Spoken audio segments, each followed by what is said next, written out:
मित्रांनो, देव सगळ्यांना समान समजतात।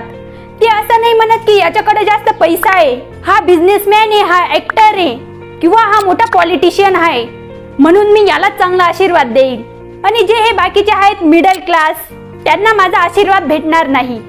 मित्रांनो, तुम्ही न्यूजला बघता की मिडल क्लास वाल्यांना सगळीकडे दाबलं जातं।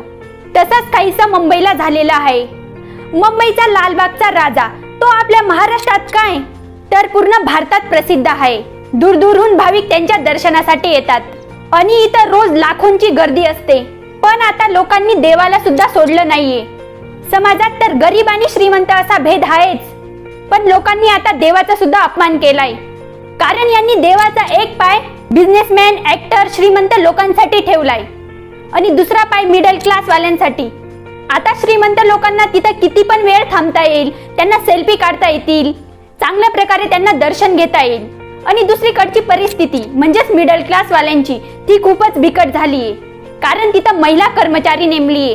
भाविकांची एवढी मोठी रांग असते, त्यात त्यांना 2 ते 3 तास नक्कीच लागत असेल दर्शनासाठी। एवढे सगळे एफर्ट्स घेऊन पण त्यांना 1 सेकंद सुद्धा नीट दर्शन घेता येत नाही।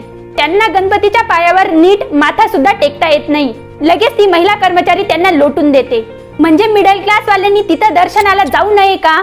आता आपण समजू शकतो की खूप गर्दी असते, पण यांनी टॉप क्लास वाल्यांसाठी काहीच रूल बनवलेले नाहीये।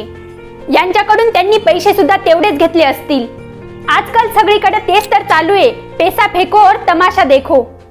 यांनी देवासाठी तरी सगळ्यांना समान संधी द्यायला हवी होती, ना की यांनी मिडल क्लास आणि श्रीमंत असा भेद करायला पाहिजे होता। याचा समाजावर खूपच दुष्परिणाम होतो। मित्रांनो, तुम्ही सुद्धा कधी लालबागच्या राजाच्या दर्शनाला गेले का? किंवा तुमच्यासोबतही कुठं असं घडलंय का ते कमेंट मध्ये नक्की सांगा।